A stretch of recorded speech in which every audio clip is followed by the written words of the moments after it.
All right, looks like we are recording, and I am really excited to have my friend Liesel Appel on the program here. So, Liesel, I was reading the book Eternal Treblinka, and towards the end of the book, there was a section titled Hitler's Baby, and it started out with the name Liesel Appel, and the name was very familiar to me. And I was thinking, like, where do I know this name? I went on my Facebook, and sure enough, we were Facebook friends. We had met years before, but not really spoken to each other, but we were already Facebook friends. And the story in this book was so incredible. And I was like, I have to interview Liesel. Um, and so, one, I just want to start with a thank you for your contribution to this book. And I have since learned that you wrote your own book, actually, three books, and they're extraordinary. And I have read this one.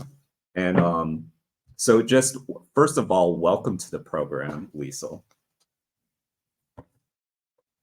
Thank you. Thank you so much. Yeah. So, okay. So the book Eternal Treblinka is a book that ties together or documents all the ways that animal agriculture and the Holocaust are linked. And there's a lot of links between the two. Um, so this segment of the book, towards the end of the book, called Hitler's Baby, talks about how basically as a baby, um, you were dedicated to Hitler, actually. Like your parents, you learned at the age of 9, were actually Nazis. But can you tell me a little bit about that story? Yes, I was dedicated to Adolf Hitler at 2 weeks old. My father was an ardent Nazi, um, but he was an educator as well. So he was evacuated out of the region where we lived, which was near Essen, where the big ammunition factories were. We went to southern Germany, and that's where I was born. And then at 2 weeks old, I was dedicated to Hitler with this huge painting of Hitler behind. And my Yeah. father had to make sure it was just totally in the right spot. And my brother was holding me. I was actually created late in my parents' lives as a gift to Hitler. They were already older. My mother was already in her 50s. She had a special operation to Mhm. conceive one more child, which was me. Because Hitler had decreed that all good Germans should produce more children um, to populate those areas that he was stealing from other nations. So, in your autobiography and in Eternal Treblinka, there's a document, or you have documented this incredible story that took place when you were 9 years old and when a Jewish man came to your home. Can you tell me about that? Yes, I lived in the town of Bottrop, which is near Essen, and I was playing outside, 9 years old, playing outside of our house, and this man walked down the street. He looked a little different from other people. He had this little cap at the back of his head, and he was looked very friendly. I thought he was a doctor or a lawyer. And he asked, "Little girl, where do you live?" And I pointed to the house behind us, and he kind of nodded. And then he told me a story how his infant son had been thrown off the second story balcony at the back of the house during Kristallnacht. They had owned a department store. The department store was still there. So as a little girl, I said, no, this cannot be true because I know the owner of the department store. That's the Wittges store. And he said, no, this store used to be ours for many generations. And his baby had been thrown from the balcony, and he had actually couldn't help his baby because he had been thrown on the pavement and beaten badly, and his wife had been arrested. but a miracle had happened. The baby had not died in all that grass and not grass, glass that had been thrown down. And somebody had stepped forward and had caught the baby in his arms. And this man had come back to Buttrop to actually thank the person who had saved his baby. And I had adored my father, who had died the previous summer, actually had committed suicide. So I immediately said, this man was my dad. I thought of my father as a hero. Mm-hmm. And the man was very pleased to hear this, and he said, oh, great, and my search has come to an end. So I took him by the hand and pulled him inside of our house. We lived above, we owned the whole building, but we lived upstairs and there were stores below. And when we entered into our living room, the stranger kind of froze by the door, and my mother got very upset. And there was another neighbor sitting there on the sofa as well. And I didn't understand what was going on between these two parties. And then my mother ordered the other neighbor to take me and lock me up in my room. She grabbed me at the back of the neck. And I started kicking, and I couldn't understand why. And I didn't think I had done anything wrong. So they pushed me into my room and locked the door. And I don't know what went on between my mother and this man who had walked down the street. So I ran to the window and looked out, and then I saw the man, the stranger, was walking down the street away from our house. I shouted, tried to get his attention, but he never looked back. He just walked straight on. So I considered jumping out of this window and running after him. I was already on the ledge of the kind of a ledge under the window. But then my mother came and grabbed me, and then she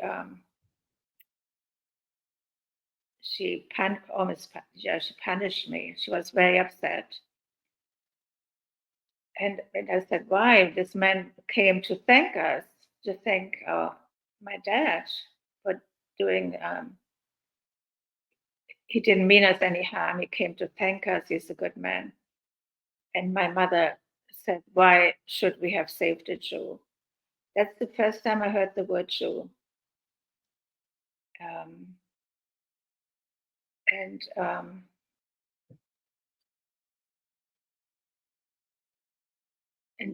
then I said, what did we do in the war? She said, your mother would never have saved a Jew. Or your dad would never have saved a Jew. Mm-hmm. He saved us from the Jews. He was a good man.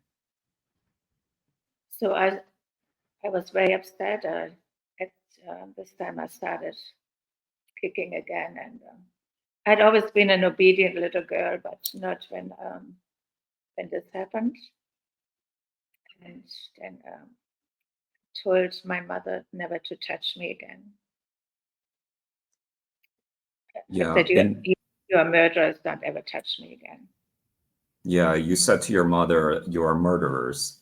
Yes. And this must have been, your world just completely turned upside down, because as you had described in your book, your childhood, you talk a lot about going on walks with your father and his love of nature and showing you mushrooms and things like that. And you, as you mentioned already, you adored your father and you looked up to him like he was a hero. And suddenly you are faced with that, there was this other side to him that he wasn't explaining to you or explaining to you well. He had been instilling in you this sense of pride in being German. He talked a lot about that. Right. And sorry, go ahead. No, go ahead. Go ahead. He also installed in me something that I used later against him. He taught me always examine things for yourself. Please don't take any old wives' tales like what people tell you. Always study it and examine things. So this I learned well because then I turned it against him as I got older and I learned about the Holocaust. Yeah. The Holocaust was not taught in schools at all. I had to go and learn it myself. Actually, I'm 83 years old this year, so quite old. Yeah. So you since learned that he was an educator and a Nazi, and you have done some research to find out what he was responsible for, and it was your uncle, right, who he worked with more closely, Uncle Eric. Can you Yes. tell me about Eric and your father and the work that they were doing? Eric Koch was very notorious Nazi who was condemned to death in Poland, and he was my father's best friend. But as far as I know, my father did not commit those kind of atrocities. But he was a Blockwart and a Zellenwart, which was a job given to him by the Nazi Party in the local area. And I was told also that he did go to Poland with Erich Koch to close down all the schools in Poland because Polish and Jewish and Gypsy children were not entitled to education. So that's what I know. And Erich Koch was condemned to death, but his sentence was commuted to life imprisonment. And then he died in prison. You said in your book, yeah. Yes. And then you mentioned that he may have been responsible for 400,000 deaths. Correct. Yeah. Wow. So he died in prison. Your father was also facing a trial before, as you mentioned, he committed suicide. You were actually with him when that happened. You tell this incredible story of walking along the beach with your dad. I know that's probably a tough story to tell. Can you recount it though? Yes, he was preparing for his trial. There were different attorneys coming to our house. Actually, he was also sent to a denazification camp, which was something that they did after the war. They were taking Nazis and marched them actually through the concentration camps to show them what had actually taken place. So my father spent time in this camp, and it's called denazification camp. And then he was put on trial in the town of Essen. But we had a short vacation actually before the trial was going to happen. And he and we walked along the beach like early in the morning. And he told me again how important it was that I carried on Hitler's mission and that I should never forget who I am. This Aryan child born as a gift to Hitler. And I should spend the rest of my life following this creed.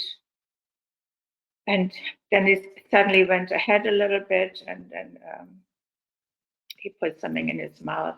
I didn't actually put it in the book, but he took cyanide. And I tried to, because I was alone with him, the beach was totally deserted. He collapsed and he became kind of blue, and the face was kind of a horrible sight. I tried to rescue him. I was a very thin little girl, 9 years old.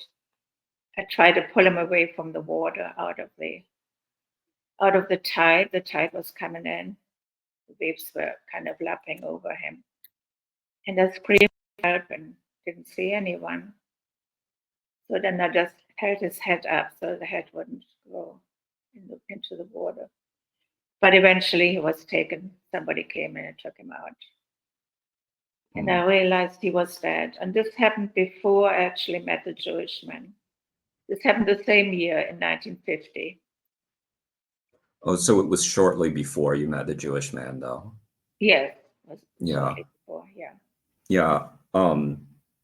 And so I encourage people to read this book. This book is just, this is one of the fastest I've read a book because it's so interesting.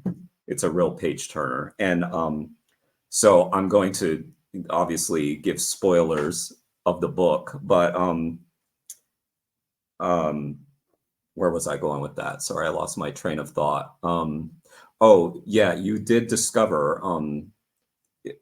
towards the end of the book, you talked about how you had been on a search to discover the identity of the Jewish man, and you did finally discover who he was, and you named him as Willie Meyer, and you had returned to your hometown to find him. Unfortunately, I think he had passed away at that point, right? Yes, I didn't know. I kept looking. I spent basically all my adult life looking for him. And I could never understand why I could not find him. I spent time at the Holocaust Museum in Washington on the 5th floor. They helped me with research. We tried everything to find his family and couldn't find a single sign of them anywhere, which I couldn't understand with all the modern technology.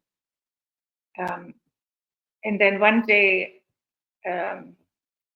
a lady called me from New York, and she says, I know the person you're looking for, Willie Meyer. And the baby's name was Edgar August Meyer. Actually, the baby survived the war. The baby who was thrown from the balcony. He was sent to England and then later hooked up with his parents in Palestine because the state of Israel was not declared yet. So it was Palestine at that time. Mm-hmm. So then she told me, I have to tell you, they have all passed away. Edgar never had any children. They were so disturbed for the rest of their lives about what happened in their hometown because they loved the hometown so much, and how neighbor had turned against neighbor and did this terrible thing to them. But she said they're buried in Israel. So I immediately got on a plane and looked for all the graves. Willie and his wife, and also Edgar had passed away, and his wife also. So I found all the graves.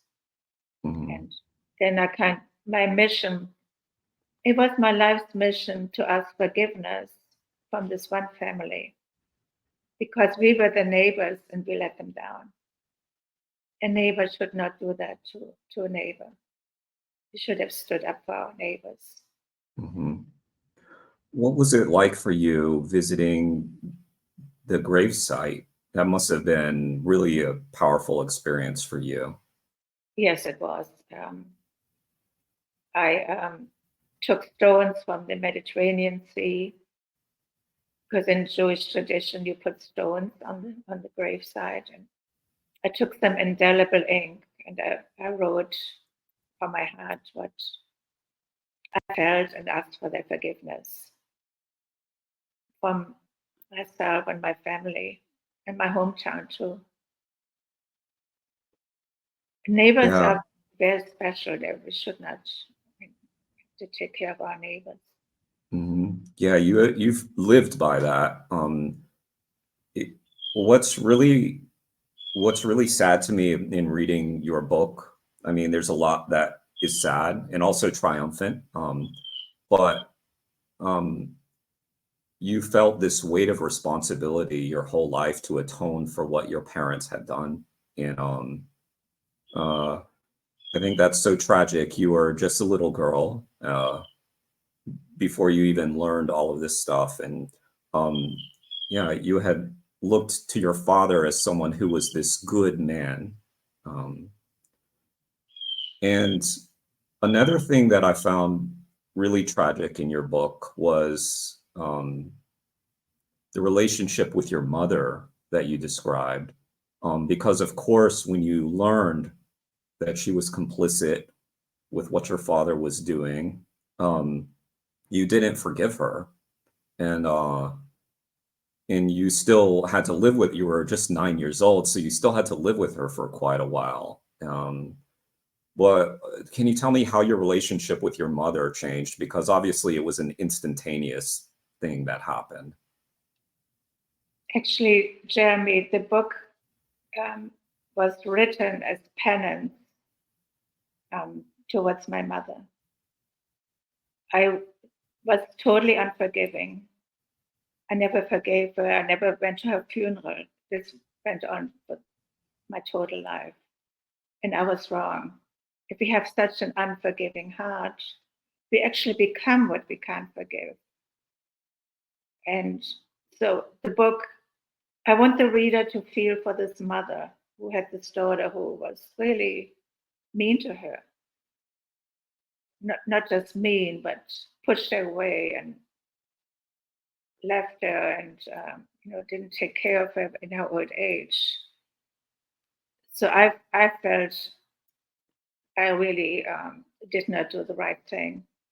So I wrote the book for the reader to feel for the mother. Yeah, and you do. It's not that you condone anything in what happened in the Holocaust, but you can sense that she's, during the course of the book, and basically during the course of your life from 9 years old onward, trying to reach you, and you continually pushing her away, and in many cases actually punishing her, Yes. saying words to intentionally hurt her. Yeah, and I mean, I think you should also be forgiving of yourself as well, though, because who could react in much of a different way? You are someone who had a strong sense of justice, and we'll get into that, because you spent your life committed to helping others and living harmless, and that's how we know each other, because we met during the trial for my buddy Wayne Shung, as he was on trial for rescuing a goat in North Carolina. And Yes. so you're an animal rights activist. Yes. I should have mentioned that at the beginning of this conversation. But yeah, so you've been an animal rights activist, and well, why don't we talk a little bit about that? Because you also talk about this very poignant moment that you had, where you were with your mother, actually, and this is after you learned about your mother and your father, and you were on vacation. I think your mother was trying to reach you, and Yes. she picked a really terrible place to take you by accident. But tell me about that.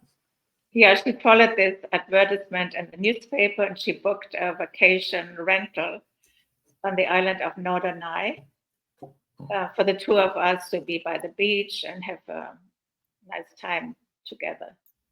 So we arrived, I guess, on the weekend, and there were geraniums on the windows that looked like really nice. But it was within a compound, so there was a big gate, and we went through the gate. We went into our little place. Everything was fine. And then by Monday morning, like really early in the morning, I hear all this rattling on the gate and a lot of noise, and all these trucks trying to get in. And the gate was opened, and all these trucks came in with pigs and sheep, and there was one car driving in, and these these men that kicked these animals off the truck, and some broke their legs, and kind of mayhem started. I immediately put my clothes on and run outside and try to fight these guys. They were butchers, they were awful. So they were forcing these poor animals into this slaughterhouse from the yard. I was outside in the yard. The pigs screaming. The whole thing was just horrible, absolutely traumatic. First, they kind of made fun of me, a little girl, standing up and kicking, and I seemed to be kicking a lot in those days.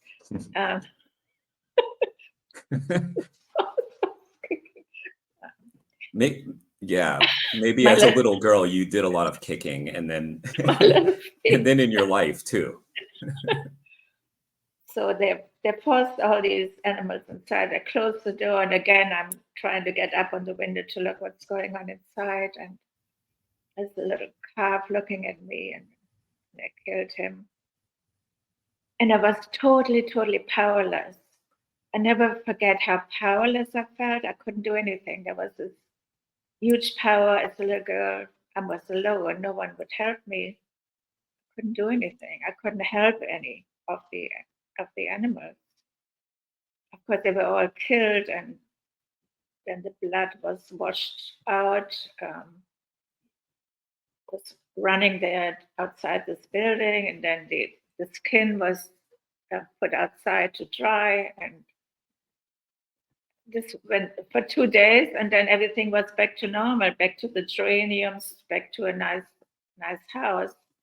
When all this horror had taken place inside this building. So I was totally shut down after this, and I talked to my mother again. I wanted to leave immediately, but she said we could not do that. We had to stay the whole 4 weeks. So this was a very traumatic childhood experience with animals. I was not allowed any house animals when I was growing up. My mother was very clean. She thought animals would bring in dirt, and many times I brought a little kitten home, but I always had to leave them outside. I wasn't allowed to bring any pets inside. Mm-hmm. I was really alone, kind of a loner in those days. As a little girl, I couldn't relate to anyone. I felt totally an outcast, a loner. So then, as soon as I could, I left my country. Well, you have a brother, but he was much older than you, like 20 years older, right? Yes, he was 20 when I was born, and he was in the Navy. Yeah. And I didn't have any relationship with him either. I only found out that he was maybe like me when he had died. I did go to his funeral. What do you mean that he was maybe like you? Because I thought he was like my parents, like a Nazi, since he had been in the Navy. But he actually was a deserter. He deserted. Mm-hmm. So Hitler's people would have killed him. So he was kind of brave. In the Arctic Circle, he was surviving and hiding from the Germans because he had deserted Hitler's war machine. Yeah, you had a complicated relationship with your brother because, as you tell it in the book, I think that he felt more devoted to his parents and protecting their legacy, I guess. And yes. Yeah. Interestingly, you thought he was dead at one point, or at least your mother thought he had perished at sea. Correct. Yeah. He had stowed away on a boat on a ship, and he had thought the ship would go to the United States. They had stowed away below deck, and then the ship went to England, and then they surrendered to the captain of the ship, and the captain turned him and his one friend over to the British authorities. So he ended up in prisoner of war camp in England. But we didn't know anything about it. My mother had thought he had died during the war. And my father had also said we all have to make sacrifices, for the fatherland. We have to be prepared to give our lives for what we believe. Yeah. Yeah, I think your father and your brother's relationship was even strained when he returned home, right? Yes. Because right, because I think you mentioned that you heard the word deserter come out of your father's mouth. Yes. And he listened to the BBC when he came home on the radio, and my father was very angry when he did that. Your brother also talked about an experience that he had with a dog that I guess he witnessed sort of the cruelty of the people he was surrounded by. It was Bonso the dog. Yes. Oh God. Yes. Yeah. Bonso had when they left Hamburg he was on a U-boat. He was serving on a U-boat, and his cabin mate had brought a little dog called Bonso, smuggled the dog onto the ship. And the dog ate when they ate, so the dog was part of their lives. And then one day, some other when the U-boat came up, they pushed the dog into the icy waters in the Arctic Circle. And my brother also loved animals very much. And they fished his dog out, and the dog could not be saved. It was just so cruel that pushed the dog into the ice sea. Yeah. And the way you describe it, I guess that he described it was that they were even pushing Bonzo underwater. Yes. And laughing, and it was this big funny thing to everybody. Yeah. Yes.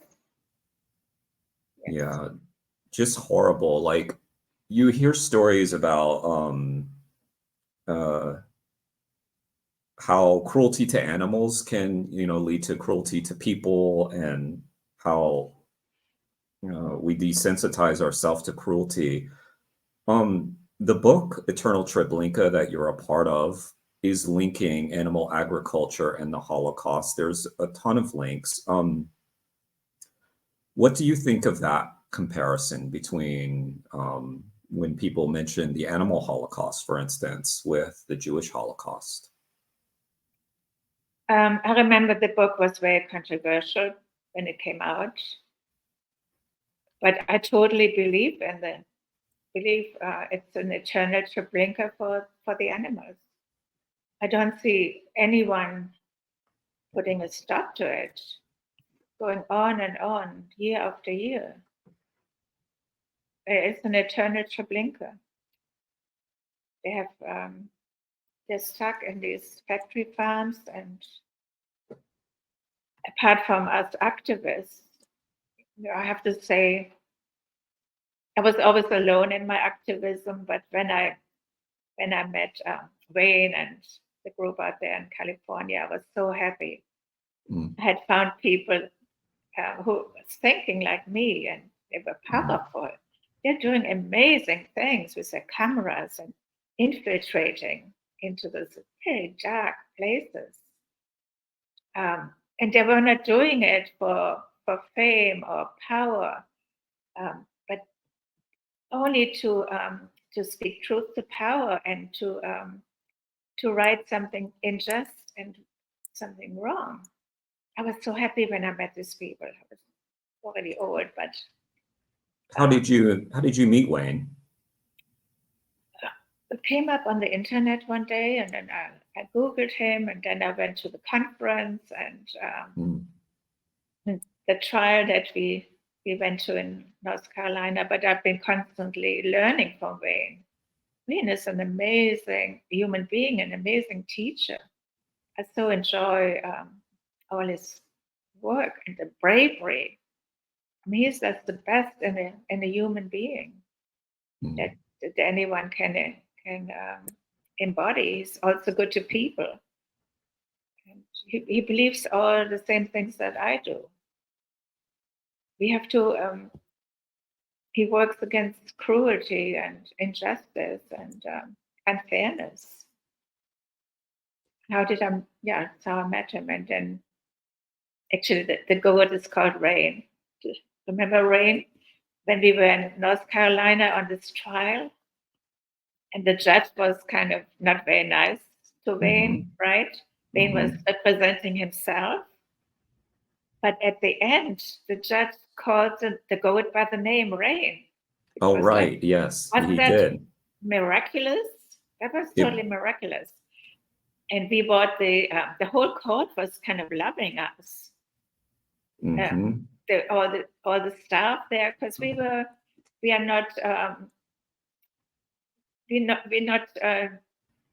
gentle people. We walk gently on this planet in sandals of love. We not be strong together, but we also gentle. Yes. We're not militant, like with guns, and it's totally non-violent. Everything we do.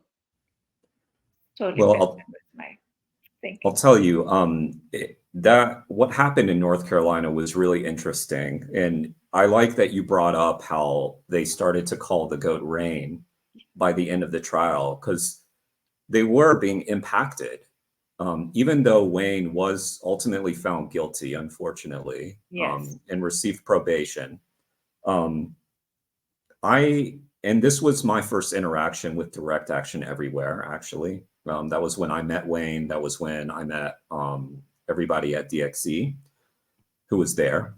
And so I was also just getting blown away by how passionate and dedicated these people were.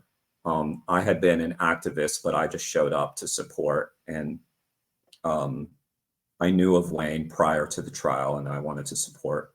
But yeah, in North Carolina, everybody, right down to the police officers who, would escort us in, when we had to go through security, everyone did seem to have like a fondness for us. Yes. To the point where at the end of the trial, even after Wayne was convicted, one of the things I did was to go and bring them vegan donuts. I remember that. Yes. Yeah. And this happened. So years later, this was just maybe like 3 or 4 months ago, Wayne and I went back to North Carolina for a probation hearing. And those same officers said, I don't remember your name, but I remember you brought us the donuts. And they still remembered that. And I even wrote on there, we don't need to hurt animals to have nice things.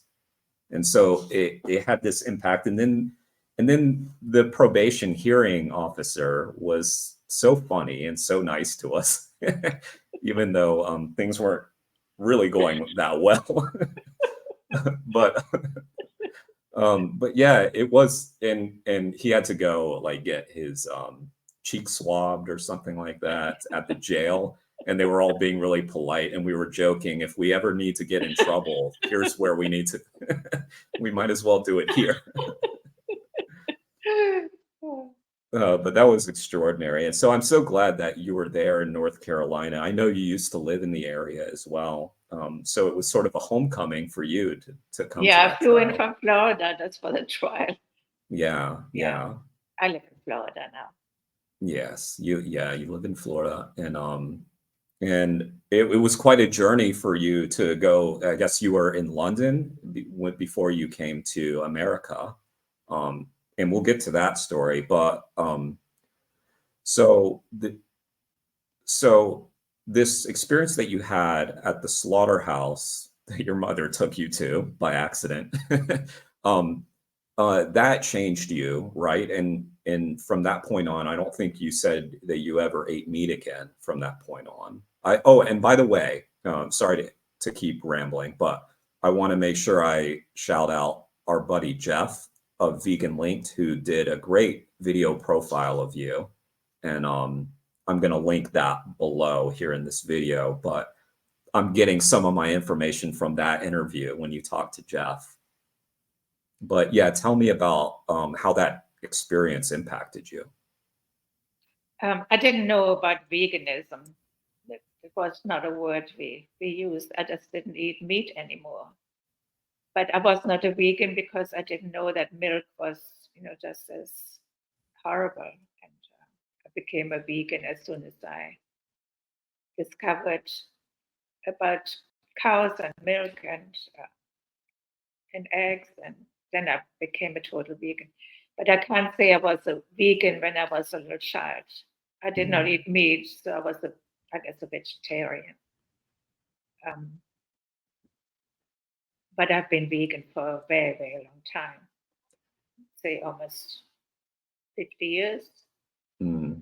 Yeah. Now, when you're 9 years old, I guess you were 9 or 10 at the time. So when you became a vegetarian at that time, children don't have too much power over, what their parents are eating. So how did that work? What did your mother accept your vegetarianism very I just easily? wouldn't eat. I just wouldn't eat it. I just wouldn't swallow it.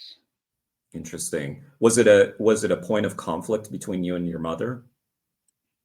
I became very thin because I really didn't eat. I was burdened by so many things, the whole atmosphere in Germany. I didn't trust anyone. I felt everyone had been a Nazi, and I was kind of an outcast.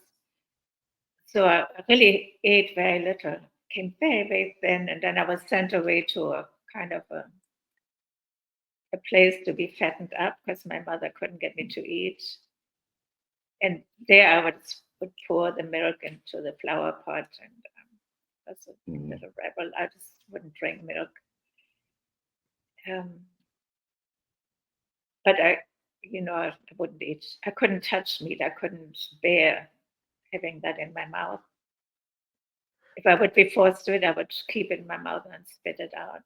I could not do it. Interesting. So, was it that you would think back to, for instance, that calf that you saw that I guess you made eye contact with? Yes. I never forget that. Yeah. Wow.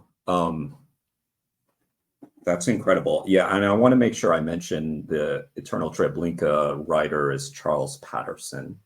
So I'll link to that book as well. That's a great book. So we talked about how you spent a lot of your life trying to punish your mother for what you had learned. And one of the things that you did was you said to your mother, I'm going to marry a black man. And I think you said this to like needle her racism, right? But yes. you ended up and that is one of the most incredible parts of this book is that you married a black man. You ended up but the journey that took you on, you ended up basically standing against a warlord in the Congo and being the spokesperson for these rebels in the Congo. It's just incredible story. Yeah, everybody should read this book. But so tell me a little bit about because it's also I'm jumping over a lot of your story to get to London when you moved to London. Because that was a really hard story to read too, because you were in this relationship. You actually seem to actually love this man, but then you left him and moved to London to start a new life. Your life in London started out not the way you hoped. I think you really described bad. really bad. Yeah, Really bad. yeah, Yeah, you it was described some quite bad. conditions that you were living in that were very unlike, your mother was a clean freak, right? And the place where you moved in was pretty dirty. Yes. Um, but help to fill in a little bit of that story if you could, because yeah, that part of your book, which is a good majority of the book, is some of the most amazing story that I've ever heard, honestly. I left Germany just with one little bag. I didn't take any of my inheritance. And I didn't tell anyone. I left in the middle of the night. I left my lover in Heidelberg, left him sleeping, and I took off on the train for London. And then I was with this black man who didn't like to be black. I Mhm. didn't like to be German, so I would lie about it. I would say I would lie about my heritage. I would say I'm Swedish. So I Oh was wow. blonde. I would lie. And I would also make my father the hero of the story, was a little Jewish boy. So I was really Yeah. living a lie. And this black man didn't like to be black. So I took on the black cause passionately. And then he later, we were fighting against Shambe, who had created Lumumba. Lumumba was the first president of the Congo, democratically elected, and he was killed by Chombe, who was a puppet of the Belgium Mm-hmm. King Leopold. So I ended up going to Africa back and forth, bringing back messages from these rebel forces. Some of them were very young and they had no chance of actually winning, but I tried to prevent the Americans getting involved. The United Nations did not act very well during that time. So the Americans actually, what's it called? I forgot the name of it. They actually landed in the Congo, and then everyone was killed in crossfire. Yeah, the you were talking to someone at that time, a friend of your husband's and a friend of yours, of course. Thomas Kanzer, the ambassador. Yeah. Yeah, was potentially could have been a leader of Congo at that time. Yes. So you were just thrust into this incredible role, and I mean, so meeting your first husband was also just an interesting story because he was, I guess, the talent agent, basically the agent for this really great musician. So he so he was someone who was basically connected to all of these great musicians and talent that Yes. when you moved to London, you got a chance to meet all of these amazing people. Yes. Yeah, Kenneth Spencer was very famous in Germany after the war. Black singer. Was really very amazing singer. He died in a plane crash later on. And I met him in the home of my uncle, and he had this other man with him who Hugh Scotland. And I married him. Yeah, Hugh Scotland. Yeah, so your life, so much of your life was about, as I mentioned, atoning for your parents' sins. So you had this sense of justice, like I must fight for the rights of animals. And you also got involved in this struggle against apartheid Yes. in Africa. And It's it's all just linked. It's all linked. yeah, it's all linked. It's all linked. The animal rights movement is a continuation of those fights. And Yeah. I feel kind of blessed that I have seen the end of apartheid, because at the time it didn't look like it could ever be abolished. Mhm. And I did see it abolished. I saw Nelson Mandela walk out of that jail he had been in for 20 years. 20 years we had been fighting to get him out. Yeah. Yeah. So hopefully we'll do the same for the animals one day. Yeah. Well, do you have hope for that? Do you feel hopeless or do you feel hopeful about that? I don't feel hopeless anymore because I have these wonderful people working so hard. People like Mhm. Wayne. They make Mhm. so much sense, and they're doing it in an amazing way. We can Mhm. only get work done when we work together and do it together. Mhm. And people, like you said, they bring the donuts.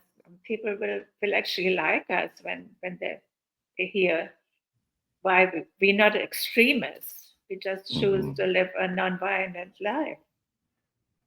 Ahimsa, right? We live a life without violence, without hurting anyone else. And that's totally ethical. It makes total sense. Mhm. Do you It's kind think of a daunting to, it's so, such a big job. It's so big and it's totally daunting, but we can't give up and we have to steadily move forward and one day it will happen. I have hope, not in my lifetime, but with people like you and the whole community of animal activists. We can't help but be activists. My Mhm. happiest time is always spent when I'm on the picket line, when I'm walking for some for against gun violence, and George Floyd. I do all those things. Mhm. Can't do it anymore. I'm just getting too worn out. I don't know. But You told me you swim just about every Sunday, so every you seem day to. I swim Oh, every every day, day. and I teach classes too. Yeah, teach Oh, US so classes. yeah, you're in great shape then. Um, yeah, in your interview, that great interview you did with Jeff, you mentioned being very happy when you had your vegan community, right? Yeah, yeah. Yeah, yeah. Very happy. I'm very happy to talk to you as well. Oh, me too. This is such an honor for me, honestly. Thank you. And so much of your life was sort of trying to find your identity, find your place in the world. And it's very interesting that the first man that you married also struggled with identity. And I didn't really make that connection until you said it, that yeah, he didn't want to be black. I didn't want to be German. And it's really interesting. And you were actually the one who was sort of encouraging him to embrace his Yes, identity more. I became more black than he was. You I did, you I did. became like a black person. Right, right. Yeah, you were embraced, and even though you sometimes had to answer for your skin color, or answer questions or doubters about your commitment to the cause of ending apartheid, you are still obviously trusted by people very prominent, and I guess that also included your second husband too, who was a musician, right? And he was someone who I guess it sort of came to your aid, and so we should mention, your first husband had gotten arrested um, down in the Congo and was facing death. And with the help of you and with the help of your second husband, you did get him released. Um, Or the and British government as well. The foreign office in Britain was very good helping. yeah, I tried very hard, but the British government was good helping yeah. to get him out. We smuggled him out of the Congo. Hmm. He was And in prison. He was they in were very prison. wise to use you. You were this beautiful, blonde, tall woman, and you could speak to the press and get attention for this cause in London and elsewhere. And you became something of basically the press would come to you for any news about this stuff. that must have been quite overwhelming that you had, you're having to basically be the spokesperson for this cause, this struggle in the Congo. Yeah, I was very young. I was in my early 20s, but Yeah. they would come and listen to me and take all these photographs and chase me around. And I would hold press conferences when I came back from Africa in my living room. And all the press would be there, the London Times and the Sun. And then I also learned the press wasn't always to be trusted. Sometimes they would misinterpret you. Something that I didn't say, they would put in my mouth, and it was kind of irritating. So Yeah. it was. Yeah, my background is with the press too, and I don't trust the press very well either, at this point. Yeah, and one of the reasons for that is because I've seen over the years just how poorly the press handles issues of animal agriculture and the fact that they barely report on it, if at all. And when they do report on it, it's usually from the perspective of the people rather than the animals. And I feel a deep sense of betrayal from the media and many smart people and many accomplished people who should know better, including myself, by the way, because I spent 15 years in that world without doing the research I mean, I will have a little compassion for myself that I just didn't know, but I should have known, about what was happening to animals and reported on it, especially because, living in North Carolina and reporting in North Carolina, part of that time was spent in Eastern North Carolina, where there's a huge industry where they kill pigs. And it was actually quite in the news at that time because there were all these lawsuits taking place because they were spraying feces into the air and it was landing in people's yards, people of color, actually. So it was an animal rights issue and also it was a civil rights issue as well. So as you said, they were connected and it became a environmental justice issue or environmental racial issue as well. So yeah, the media is often disappointing and doesn't do good work. So yeah, you had that experience as well. And so as you mentioned, this whole saga ended in a horrible tragedy where most of the people involved were killed in gunfire, and that was pretty much the end of the story, right? And your husband luckily survived and returned to London, I think, right? And then Yes. But you had gone to London, and the way it seems to be described, and I'm sorry if I'm putting words in your mouth, you didn't seem to really love this man. It seemed to be more that you wanted out of Germany and a I new used them as life. a ticket out of Germany Yeah. because it's the only way I can describe it. Yeah. Yeah. I did not love him. Yeah, but you did love your second husband, and Yes, he was a wonderful man. yeah. And we have So kids. yeah, and you have two children, right? Yeah. Can I just tell you about the third? It's not Yeah. in it's not in the book, but when I was having my son, I was at Charing Cross Hospital. Actually, before I had my son, I had a stillborn child. And Oh. while I was in hospital, I met this lady from Jamaica. She had nowhere to go, and she had given birth to a daughter. And she was scared when she was leaving hospital where to go. So she gave me the baby. So I took baby. And I came out of hospital with a baby that we didn't tell anyone. We didn't tell the authorities. It was just a pact between her and I. So I had a little baby called Michelle.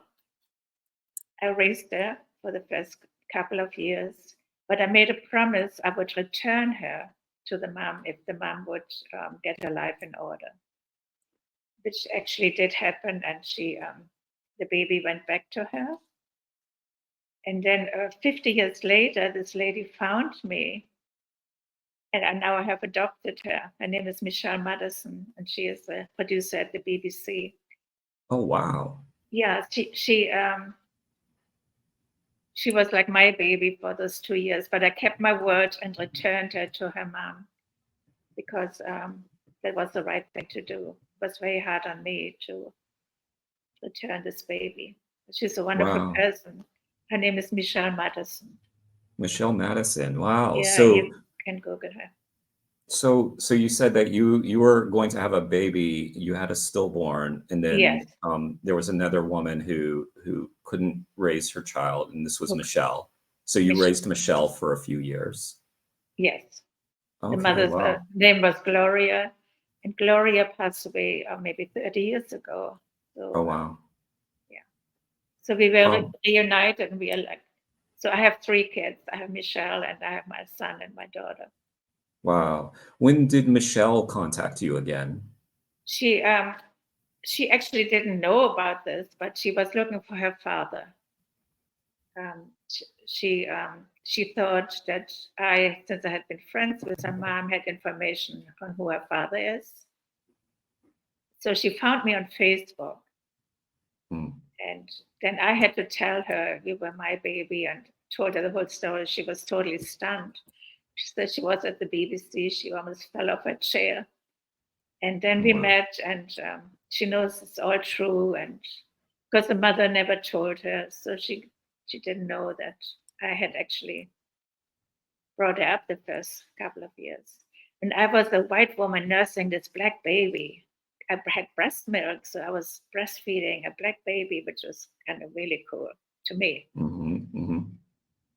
because it was so unusual. I love it.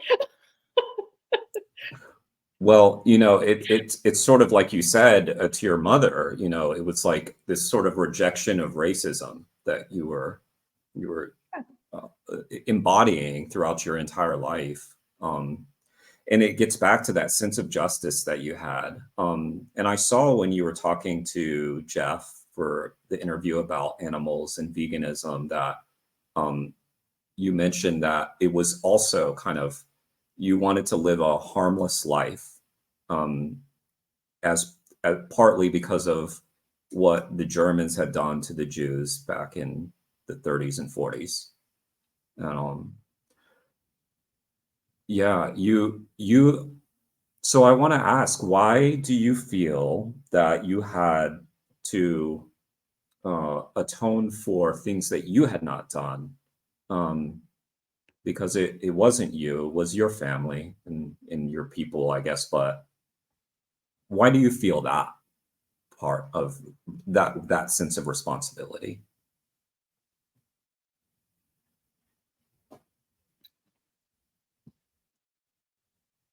Well, I felt part of this family. I felt the shame of what my country had done, the shame of what my family had done.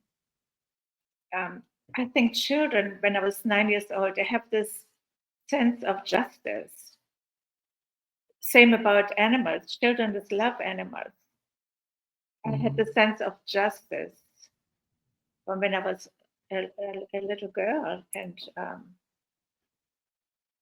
so I took the shame and the guilt upon myself. I think we always do what we know we can do. And then when we know better, we do better. So eventually, because of my wonderful relationship in the Jewish community, I learned to let go. Actually, it was Jewish love who taught me to let go of the guilt feelings. which went on a long, long time in my life. I didn't really think I deserved love. I didn't think I deserved to do well.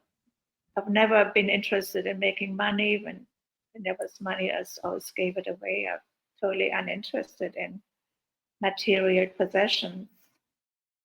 And I think it stems from this sense of the young child knowing what's right and wrong. And I was connected to my family through a lot of evil in my country and in my family. But I got released from it. It took a long time, almost a lifetime. Yeah, you talk about this incredible experience you had when you met a Jewish woman who was talking.